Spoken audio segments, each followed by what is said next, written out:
Hello, basketball fans. It's me, DC, here for Fantasy Basketball Analyzer to help you get ready for week 12 of the NBA season by breaking down the schedule. Also to help you get ready for the year 2022. We're not going to get too into it, but it's a preemptive Happy New Year. You're probably watching this in January because there's going to be a small window of time where it's still December, and Happy New Year. Especially if we've got international followers, it may already be your new year. Congrats. You made it another trip around the sun. Anyway, we're going to start this video, as we always do when we're breaking down schedule, by looking at pace and defensive efficiency.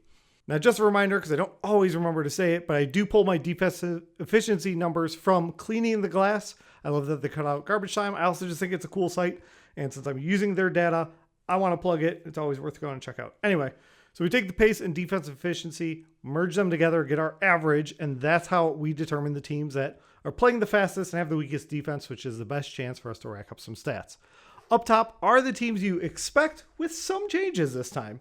So we got Houston, Charlotte, Sacramento, Portland are the most advantageous to go after. Orlando, Lakers, Detroit, Atlanta are all on the cusp.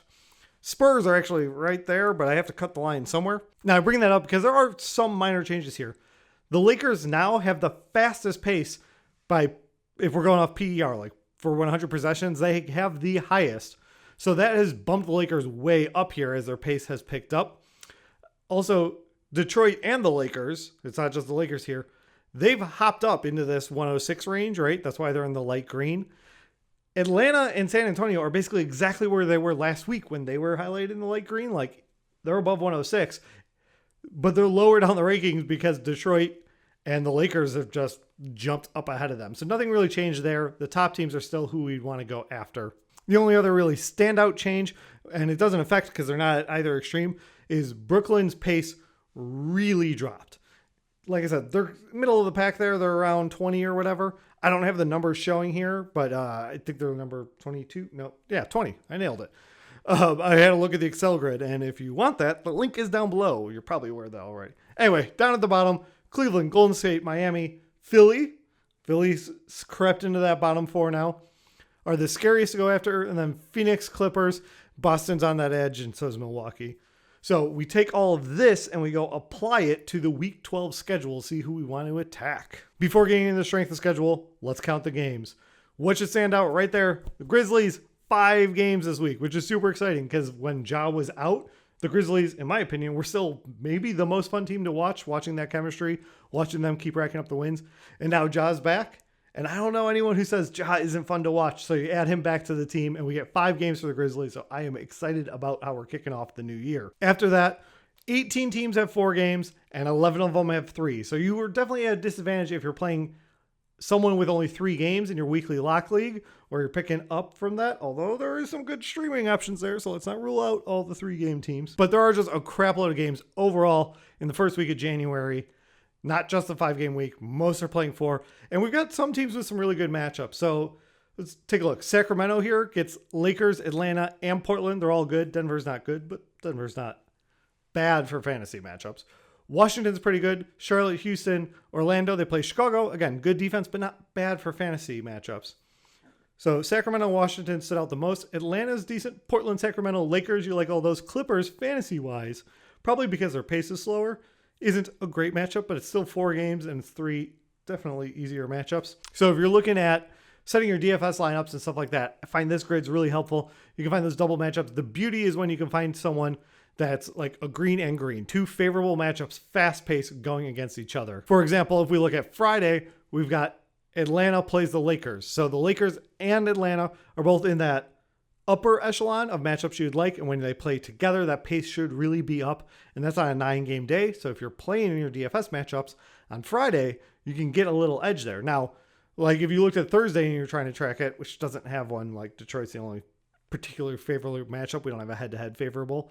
But the idea is when there's only 4 games, getting that edge isn't as advantageous because there's only 4 games. People will end up, whether thinking about the pace or not, pick some of those games. But when there's a bigger game, 9, 10, 11, like we have some of these days, that's where you can get an edge when you're doing those single-day matchups. Or if you're just looking for a single-day streamer, it is something to consider. Before we move on to the back-to-backs, let's take a quick look at next week's grid here. Most teams play 3 games, but be careful. Lakers and Portland only have 2 games. So keep an eye out for that. If you're making your end of week move, You might want to avoid those teams because you're not going to get as much bang for that pickup buck into the next week. Otherwise, a handful of 4 games, and so you might want to scoop those up. We'll do this preview before next week even starts, but I just want to be in your ear right now to give you any edge I can. Now let's go ahead and talk about some back-to-backs. The back-to-backs are fairly spread out this week, so if you were looking to make moves, a bunch of moves, if you don't have a limit on that, every day except Thursday, Friday, someone's got a back-to-back, so you can do that. There's also a few teams with double back-to-backs, so Memphis, obviously, because they've got 5 games, has the double back-to-back. But there's a few other like sneaky ones, like Sacramento and San Antonio have the back-to-back in this week, and they end the week by having the first leg of a back-to-back. So you kick that off. So there's a couple spots to take a look there. If you're thinking about the other way, not the bonus games you're going to get, but worried about guys missing games.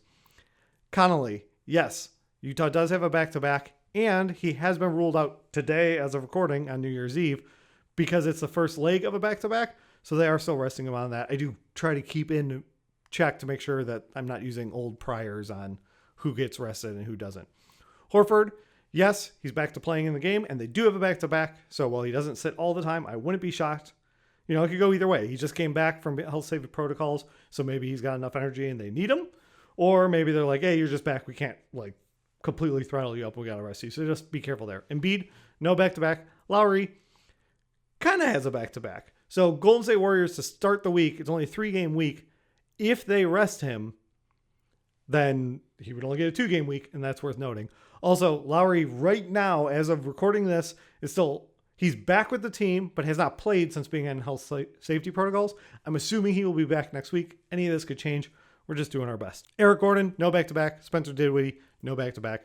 That's the current list of teams we've worked out. I know a couple weeks ago, I asked you guys to hit me up with some other names, and you did. We had Porzingis, we had Luka. I haven't seen any consistent resting on anyone else that's come there, but please, other people I've missed, let me know in the comments. Happy to add them on and keep track of this.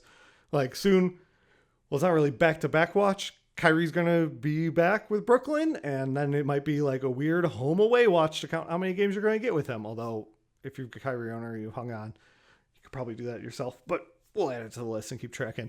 Let's go ahead and talk about how we're going to try and stream and get those extra games to beat some guys this week. Overall, week 12 is a pretty good week for streaming. It's a little condensed and focused. So I'm going to give you more specific advice on some stuff. And maybe that makes it harder to work the waiver wire because there's not a plethora of options, but maybe it's less of a headache. Total game counts: Monday 10, Tuesday 5, Wednesday 11, Thursday 4, Friday 9, Saturday 6, Sunday 10. So the good streaming days: Tuesday, Thursday, Saturday, 5, 4, 6. You're really going to have some empty slots to pick some guys up. And then we've got a few teams we can really go after. Memphis is obviously the number 1 team for this situation. They've got 5 games total. 3 of them fall on the streaming days. So you love that because you might be able to work them in the other days. If there's anyone on your waiver worth picking up, Desmond Bane's not going to be sitting out there for you. Next up, New York and Phoenix. They both only play 3 games this week, but all 3 are on streaming days. So if you make that pickup, you'll be able to work those guys into your lineups. Pretty easy. And that could really work out to your advantage. And then to a lesser extent, I've got New Orleans. They've only got 2 of the streaming. They've got 4 games, 2 of them on streaming days. But Tuesday, Thursday is when there's 5 and 4. So it's the least games played. So those 2 are the best. Well, there are other teams that have at least 2 streaming days. And you can see them marked on the grid, both on the screen right now, or if you click the link below. But we got Indiana, we got Detroit, we got Boston. Other people have single days of streaming. These are the only teams with multi-games to get you, like I've talked about, the most bang for your waiver buck. And we'll talk about waiver wires more as we put out the video probably this Sunday. It's probably not coming on New Year's Day. Not that I got big plans for that, but it'll probably end up coming out Sunday, but it won't be as late because I shouldn't be as busy with holiday stuff. That should get you ready for week 12. If you've got any questions, comments, things I overlooked, go ahead and leave the comments down below. I forgot to mention our postponed game total in the NBA now is up to 11.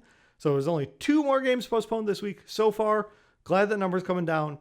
Hopefully that will steady and be a little less of a headache, and then we'll just have to start worrying about where the extra games pop in. Hope you have a great New Year's or a great start to the new year, depending on when you're watching this. I thank you all for watching the channel, leaving comments, helping me grow. It's been a lot of fun. Love interacting with you guys, and I'll keep making videos to help you win your week. Thank you so much for watching. If you've made it this far, please hit the like button and leave a comment down below. It helps me grow the channel. If you want more videos like this, hit subscribe or even the little bell will give you alerts. And I'll be back soon with another video for you.